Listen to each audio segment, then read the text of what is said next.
So I bought the Lumix S1IIE, and I want to talk a little bit about that as well as some first impressions on this camera. Now, my experience with it so far has been playing around with it in the house, as well as taking it out on an IKEA run with my friend Yessa. So all that footage is shot on the S1IIE with the cheap lens I picked up. And that lens is this 35mm f2. The brand I thought was pronounced Mikey, but I watched a video and I think it's pronounced something like Meike. But I just wanted to get a cheap lens in the meantime while I decide on another lens to buy. But surprisingly, for a lens that only cost me 170 USD on sale, it's pretty good. So before I talk about the S1IIE, let me get some things out the way.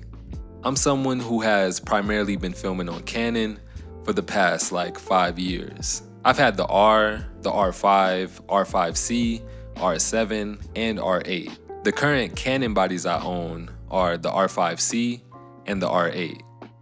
I know there's been some talk surrounding Lumix versus Sony recently, and I just want to say that I think both are putting out great cameras, as well as Canon. Now, am I switching from Canon? I'm gonna be honest, I am exploring other brands right now, for a few reasons. And it's not because Canon is bad whatsoever. The R5C is still a great camera and I wouldn't hesitate to recommend it. And I'm actually filming on it right now, but I like to experiment, and Panasonic is doing some interesting things that I want to check out. And also, as someone who does make content, I think it's beneficial to not keep yourself in a box. And side note, I also picked up the Sony ZV-E1, so I'm looking forward to playing around with that as well. Alright, so let's talk about the S1IIE. My very first impressions when I got my hands on it, I really like how it looked and felt. The grip on the side is satisfying and it fits my hand perfectly. I also like the amount of buttons it has, and of course the screen being as versatile as it is, that's a major plus. You do get that full-sized HDMI, which is nice and a welcomed upgrade. Although I will say, I never had any real problems with the micro HDMI on the R5C.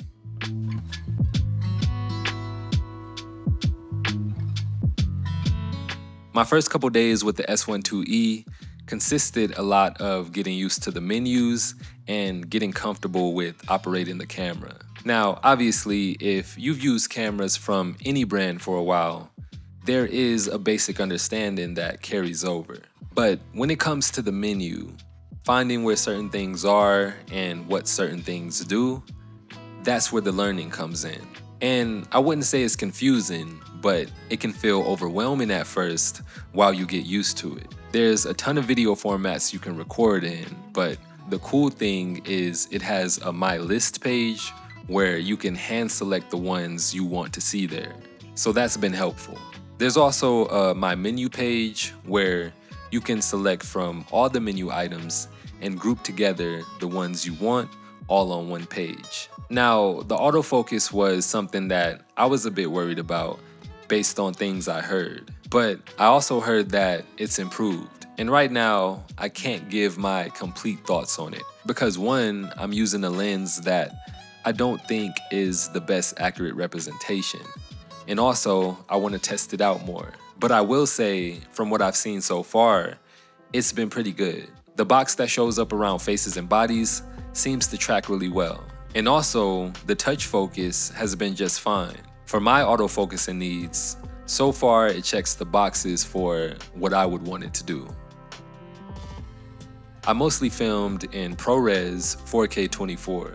The image is really pleasing and the colors I'm able to get out of Vlog has been really nice. And keep in mind that I'm using a $200 lens, and with this, I'm getting pretty sharp images. At first I was thinking, when I get the lens I want, I'll probably get rid of this one, but honestly I might keep it, especially with it being so lightweight and can go down to f2. Again, this was just a first impressions video, so I'm really just giving some initial thoughts from using it. I plan on doing a bunch of other stuff with it, so make sure you subscribe so you can be here for that. And also, let me know if there's anything you want to see from this camera. But with that being said, go ahead and drop this a like and let me know what you think down in the comments. Peace.